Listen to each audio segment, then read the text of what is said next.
ஹாய்ங்க. இப்போ summer start ஆயிடுச்சிங்களா? எல்லாரும் ஜாலியாக இருப்பாங்க. பிள்ளைங்கள்லாம் வீட்டில் ஹாஃப் டே போர்டு எக்ஸாம் போகிறவங்க போவாங்க. மற்ற பிள்ளைங்களுக்கெல்லாம் ஹாஃப் டே ரொம்ப இன்ட்ரெஸ்டிங்காக இருக்கும் வீட்டில். இப்போ கஞ்சி வத்தல் போடுற சீசன் வேறு, காற்று இல்லாத வெயில். நம்ம இப்போ இந்த சீசனுக்கு ஆல்வேஸ் இட்லி, தோசை, சாம்பார், சட்னி அப்படி பார்க்காம நம்ம கருவேப்பிலை பொடி எப்படி செய்யறதுன்னு பார்க்க போகிறோம். கருவேப்பிலை பொடி செய்யறதுக்கு தேவையான பொருட்கள் கடலை பருப்பு எடுத்துக்கிறோம், உளுத்தம் பருப்பு,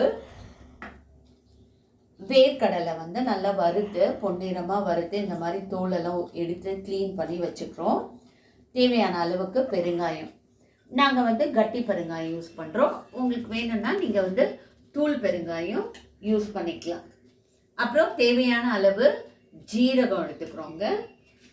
மிளகு சில்லி போட்டிருக்கோம். நாங்கள் ரெட் சில்லி எடுத்துருக்கோம். உங்களுக்கு வேணும்னா நீங்கள் மிளகு சேர்த்துக்கலாம். மிளகு பூண்டு செய்யணும்னா இப்போவே செஞ்சு இப்போவே சாப்பிட்றதா இருந்தால் அந்த பூண்டினுடைய சுவை ரொம்ப நல்லாயிருக்கும். இது லாங் டைமுக்கு எடுத்து வைக்கணும் அப்படின்னா நம்ம அந்த பூண்டும் மிளகும் அவாய்ட் பண்ணுறோம். இப்போ நம்மளுக்கு ஃபஸ்ட்டு நல்லா எண்ணெய் விட்டுக்கிறோங்க. அந்த கருவேப்பிலை வறுக்கிறதுக்கு மட்டும் நம்ம நல்ல எண்ணெய் விட்டுக்கிறோம். இப்போ நம்ம எண்ணெய் விடாமல் அப்படியே ட்ரையாக ஃப்ரை பண்ணலாம். ஆனால் ட்ரையாக ஃப்ரை பண்ணும்போது அந்த டேஸ்ட் வராதுங்க. ரொம்ப டஃப்பாக இருக்கும். அந்த டேஸ்ட்டு ரொம்ப ட்ரையாக இருக்கும், ஒரு இதுவாக தான் இருக்கும். அதனால நம்ம இந்த பச்சை கருவேப்பிலையை நல்லா வாஷ் பண்ணி இந்த மாதிரி ஃபில்ட்ரு பண்ணிவிட்டு வச்சிட்டோம்னா இப்போ இதை அப்படி நல்லெண்ணெய் காஞ்ச உடனே இந்த கருவேப்பிலை 3 பிடி கருவேப்பிலை எடுத்துக்கிட்டேங்க நான்.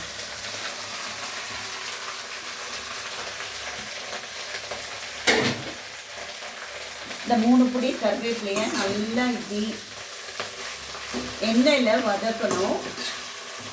எண்ணெயில் வதக்கும் போது அந்த கருப்பு ஆகாமல் பார்த்துக்கணுங்க. நல்ல க்ரீனிஷாக இருக்கணும்.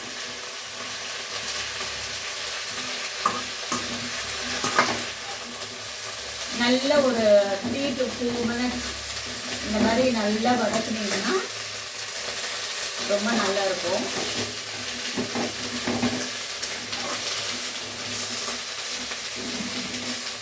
இந்த எண்ணெய் நல்லா ஃபுல்லாக அந்த கருவேப்பிலையை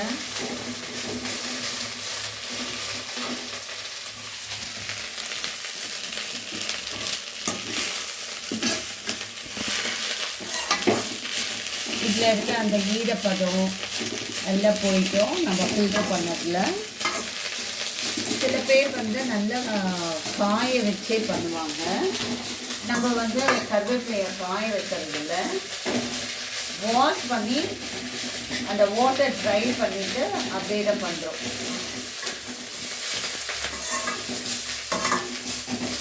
இந்த மாதிரி நல்லெண்ணெய் விட்டிங்கன்னா நல்லா ஒரு நல்ல மனம் இருக்குங்க. இதில் நல்ல மனமாக நல்ல இதுவாக இருக்கும். நல்ல கருவேப்பிலை கிடைக்கும். இதெல்லாம் வெயில் சீசன் இல்லைங்களா, உங்களுக்கு அந்த வின்டர் டிஸ்டர்பன்ஸ் இல்லாமல் இருக்கும். அந்த வீட்டில் அந்த பூச்சி அது இது எதுவும் இருக்காது. நல்லா அழகாக இருக்கும். இந்த க்ரீனாக இருக்கும்.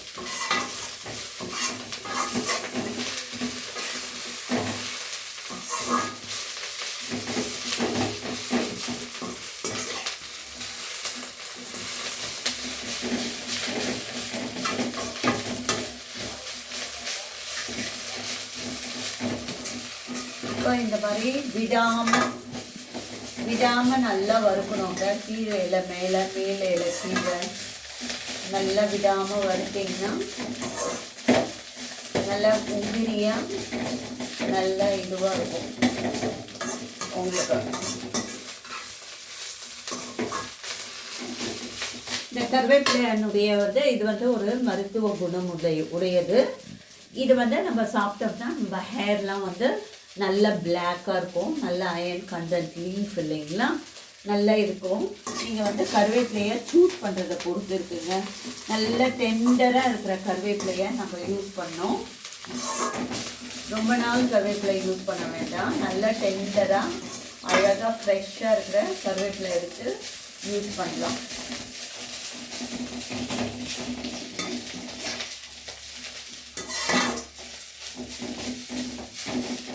இந்த கருவேப்பிலை பொடி வந்து நம்ம வந்து இட்லிக்கு வச்சுக்கலாம், தோசைக்கு வச்சுக்கலாம். அப்புறம் சாதத்துக்கு கூட நம்ம கருவேப்பிலை பொடி சாதம் செய்வோம். கருவேப்பிலை பொடி சாதம் ஃப்ரெஷ்ஷாக செய்யும்போது புளி சேர்த்துக்கலாங்க.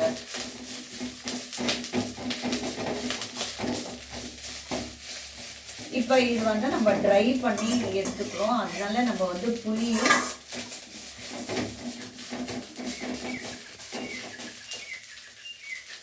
சேர்த்துக்கிறது கிடையாது. ஓகேங்களா? இப்போ நல்லா வறுபட்டுருச்சு. இப்போ இந்த மாதிரி ஒரு இலை விடாமல் நல்லா எண்ணெயில் தோச்சடித்த மாதிரி இருக்கும் பாருங்க. அப்படியே நல்லா ஃபுல்லாக இந்த மாதிரி நல்லா வதக்கி இருக்கணுங்க. வதக்கும் போது நல்லா தனியாக உதிரியாக இருக்கணும். அதே மாதிரி அந்த வதக்கும் போது அந்த லீஃப் வந்து கொஞ்சம் கலர் சேஞ்ச் ஆகாமல் பார்த்துக்கோங்க. கலர் சேஞ்ச் ஆகாமல் பார்த்துக்கணும். இப்போ நல்லா ஃபுல்லாக வதங்கிடுச்சு. ஸோ நம்ம இதை எடுத்து வச்சிடணும்.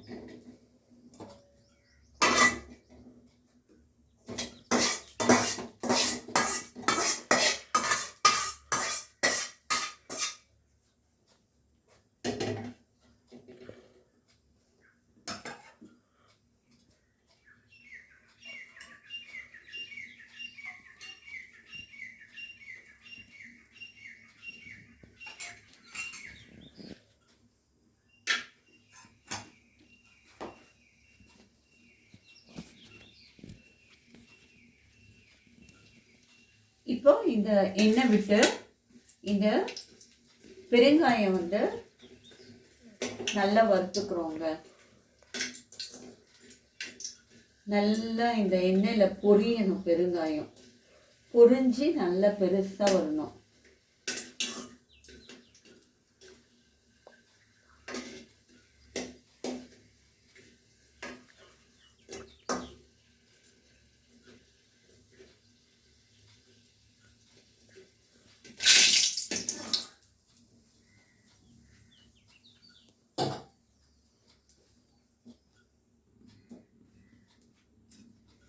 கடலைப்பருப்பு தேவையான அளவுக்கு எடுத்துருக்கோம். நான் வந்து இந்த கப்பில் 3/4 கப்பு கடலைப்பருப்பு எடுத்திருக்கேன்.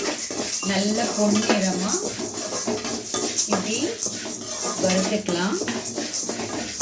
அடுத்து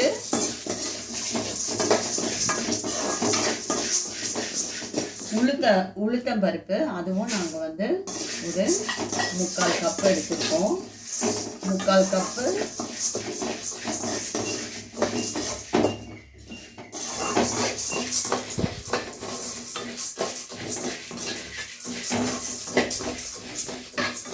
இப்போ வந்து ஒரு 1/2 கப்பு வேர்க்கடலை போடுறாங்க. வேர்க்கடலை போட்டு நல்லா பொன்னிறமாக வறுக்கிறோம். நம்ம தேவையான அளவுக்கு ஒரு 2 ஸ்பூன் அளவுக்கு ஜீரகம் எடுத்துருக்கோம். ஜீரகம் எல்லாமே வந்து கலந்து இந்த மாதிரி எண்ணெயில் நல்லா பொரிச்ச மாதிரி பொண்ணு முறுக்க இருக்கும். கூட நம்ம வந்து இந்த மிளகாய், நான் வந்து 12 மிளகாய் எடுத்துருக்கேங்க. உங்களுக்கு தேவைப்பட்ட அளவுக்கு நீங்கள் மிளகாய் எடுத்து எல்லாம் இந்த மாதிரி விடாமல் வறுக்கணுங்க.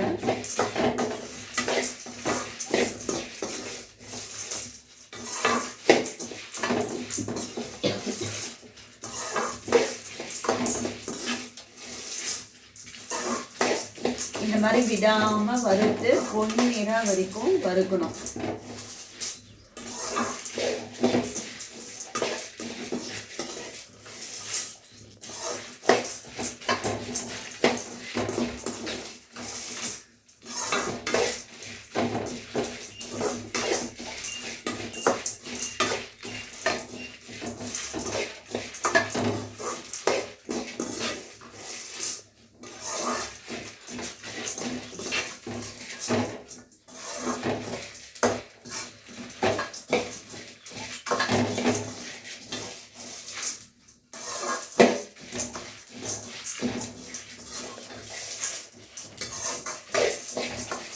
இந்த மாதிரி பொன்னிறமாக நம்ம வறுத்து எடுத்துக்கிறோம்.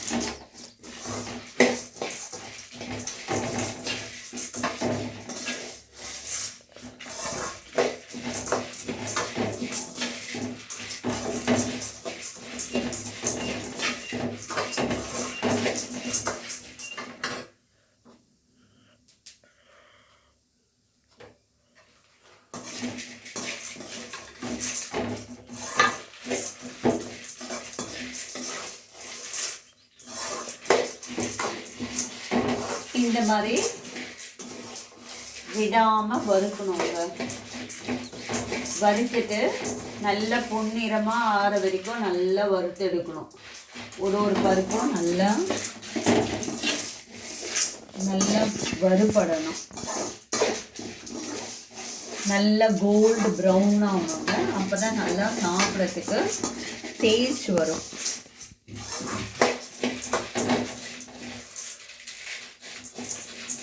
நம்ம இந்த கருவேப்பிலையை வந்து எண்ணெயில் நல்லா காய்ச்சி தலையில் வச்சா கூட நம்மளுக்கு வந்து தலை முடியெல்லாம் நல்ல க்ரீனாக ஷைனிங்காக இருக்குங்க. அது வந்து நான் நெக்ஸ்ட் வீடியோவில் காட்டுறேன். தேங்காய் எண்ணெயில் நம்ம எண்ணெய்லாம் கலந்து தலையில் தேய்ச்சா நல்ல க்ரீன் ஷைனிங் வரும். நம்ம ஃபங்க்ஷனுக்கெலாம் போகும்போது நல்ல பர்பிள் கலரில் வந்து பர்பிள் அந்த மாதிரி ஷைனிங் கொடுக்குறோம் இல்லைங்களா? அந்த மாதிரி இந்த கருவேப்பிலை வந்து க்ரீனாக ஷைனிங்காக இருக்குங்க. நம்மளுக்கு வந்து ஹேர் வந்து நல்லா ஃபால் ஆகாமல் நல்லா லென்த்தி ஹேராக வளரும். இது வந்து கொஞ்சம் பொறுமையாக தாங்க நல்லா நிதானமாக வறுக்கணுங்க. இப்போ இவ்வளோ பொன்னிறமாக வந்துடுச்சிங்க. இப்போ நம்ம கேஸ் ஸ்டவ் ஆஃப் பண்ணிடுறோம். ஆஃப் பண்ணிவிட்டு ஏற்கனவே நம்ம வந்து வச்சுருக்கோம் இல்லைங்களா? அதுலேயே இப்போ வந்து நம்மளுக்கு தேவையான அளவுக்கு உப்பு போடுறோங்க. தேவையான அளவுக்கு நம்ம உப்பு இதில் போட்டு இறக்கின அப்புறமா கொஞ்சம் அப்படி அந்த லைட்டு சூடுலேயே நம்ம வந்து இப்படி வறுக்கிறோம். ஒரு 2 வறுத்து எடுத்துக்கிறோம்.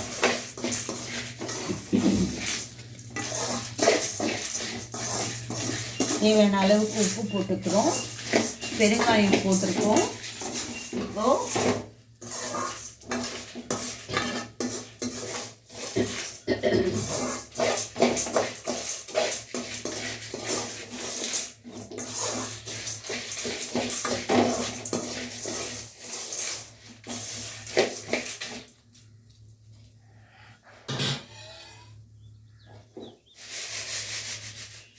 எல்லாத்தையும் ஒன்றா கலந்து வச்சிடுறோங்க.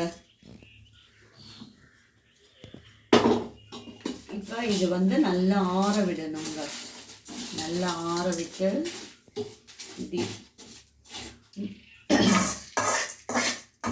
நம்ம எண்ணெய் விடாமல் கூட வறுக்கலாம். ஆனால் எண்ணெய் போட்டு வறுக்கிறது வந்து நல்லா கொஞ்சம் டேஸ்டாக இருக்கும். நல்லா கொஞ்சம் பளபளப்பாக இருக்கும்.